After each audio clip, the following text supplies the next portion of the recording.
Putin को रोकने के लिए अब नाटो को बुजुर्गों की फौज उतारनी पड़ रही है।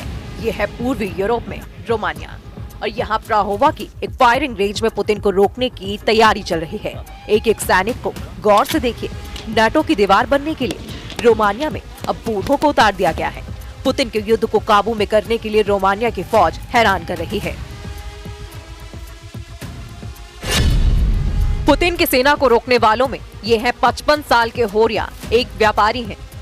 ये है फाचू योनस, उम्र 44 वर्ष, बैंक में काम करते हैं।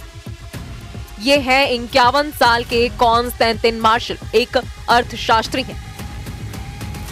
ऐसी पूरी बटालियन तैयार हो रही है। पूर्वी यूरोप का देश रोमानिया नाटो का सदस्य है और पोलैंड के साथ उस पर भी रूस वाला खतरा बहुत तेजी से मंडरा रहा है। रोमानिया में उस युद्ध की तैयारी चल रही है जिसकी कभी शुरू ना होने की दुआ पूरा यूरोप कर रहा है। यूक्रेन से होने वाले हर धमाके का खौफ पूर्वी यूरोप में फैल चुका है। जहां जहां बम फट रहे हैं, जहां जहां रूस के ड्रोन अटैक का डर फैल रहा है, वो हर देश इस वक्त बहुत बड़े ट्रॉमा से गुजर रहा है।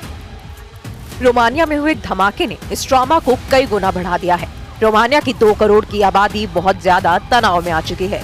17 अक्टूबर को हुए इस धमाके की वजह को लेकर पूरा रोमानिया परेशान है, क्योंकि शुरू में लगा कि ये कोई ड्रोन अटैक है, लेकिन अब तक वजह साफ न होने से कई तरह की बातें सामने आ रही हैं।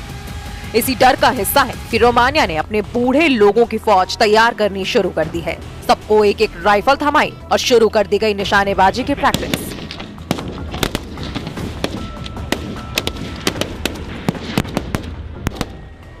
रोमानिया ने 2007 में सैन्य सर्विस अनिवार्य करने वाला सिस्टम 2007 में खत्म कर दिया था, लेकिन 18 साल के बाद अब पुतिन के गुस्से ने पूरे यूरोप का ब्लड प्रेशर संकट में पहुंचा दिया है।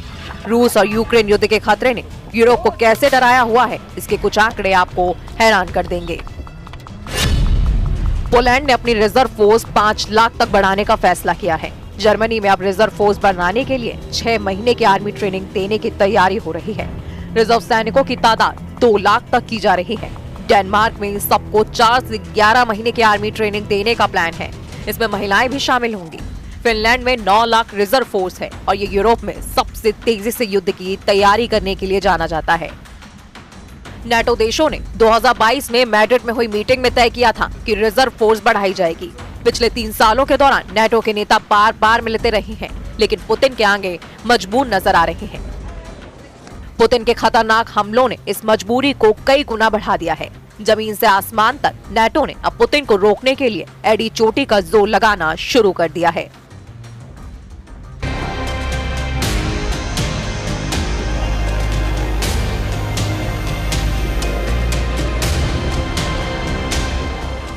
नाटो के जेट अब पुतिन को डराने की लगातार कोशिश कर रही हैं।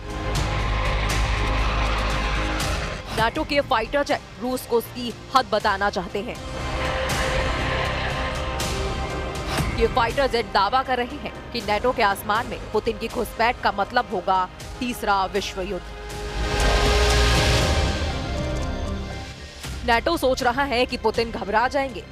नाटो के दिल दिमाग पर सिर्फ और सिर्फ पुतिन को बैकफुट पर रखने का जुनून सवार है। लेकिन क्या इन पैतरों से यूरोप की सरहद से दूर रहेंगे पुतिन? क्योंकि रूस के बॉर्डर पर गूंज रही नाटो के विमानों की गड़गड़ाहट अब मॉस्को तक गूंज रही है। नाटो की एयरफोर्स बता रही है कि वो पुतिन की चौखट पर पहुंच चुकी है और अब रूस की है नहीं। लेकिन डोनाल्ड ट्रंप के रूखे रवैये ने ज़ेलेंस्की के साथ साथ नाटो के भी होश उड़ा दिए हैं। व्हाइट हाउस में ज़ेलेंस्की से मिलने के बाद ट्रंप ने एक तरह से कह दिया है कि पुतिन को रोकना अब उनके बस की बात नहीं है।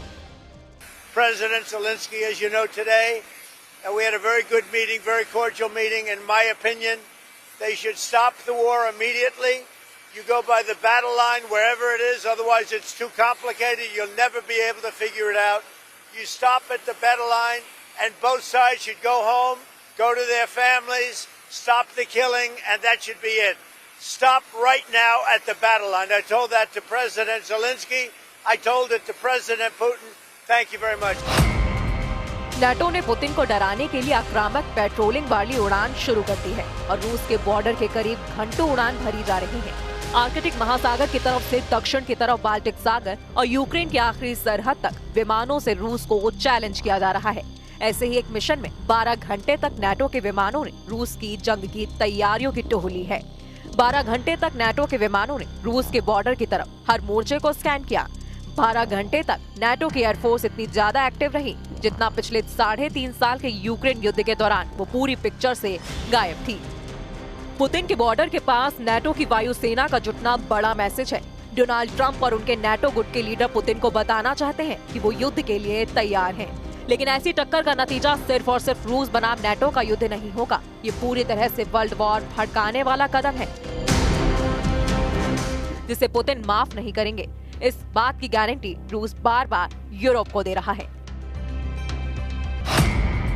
रूस पर नजर रखने के लिए बड़े टोही विमानों में RC-135 सर्विलांस जेट शामिल है। इसके अलावा P-8A भी शामिल है जो कि आर्कटिक महासागर के आसपास रूस की नौसेना पर निगरानी रख रहा है, जबकि RC-135 नाटो की पूर्वी सरहद पर रूस के कम्युनिकेशन और रेडार सिस्टम को ट्रैक कर रहा है। इन विमानों को एयर कवर देने के लिए नाटो के फाइटर जेट भी लगातार आसमान में मौजूद रहते हैं। ये वही लॉन्ग रेंज तक उड़ान भरते रहे और बिना उतरे हुए अपने मिशन को अंजाम दें। इसके लिए नाटो के टैंकर विमान भी लगातार यूरोप का चक्कर लगाते रहते हैं। इसमें कोई शक नहीं कि पुतिन की सेना ने 3.5 साल के युद्ध में सबसे खतरनाक अटैक की तैयारी शुरू कर दी है। रूस इस बार यूक्रेन पर नहीं बल्कि नाटो पर सबसे बड़े हमले के लिए खुद को आजमा रहा है, क्योंकि अमेरिका और नाटो ने भी रूस को दबाने में कोई कसर बाकी नहीं रखी है। ये मान लीजिए कि अक्टूबर की शुरुआत में पुतिन ने यूरोप पर जो हल्ला बोला है उसकी गूंज अब नवंबर में सुनाई देगी। तस्वीरों में चाहे पुतिन का गुस्सा नजर न आए, लेकिन यूरोप का एयर डिफेंस इस वक्त पुतिन की खतरनाक नीयत के आगे फेल साबित हो रहा है। इसलिए अक्टूबर का महीना यूक्रेन और रूस के बीच नहीं बल्कि पुतिन और नाटो के बीच तनाव बढ़ा रहा है। इस महीने के आने वाले दिन बहुत अहम होने वाले हैं।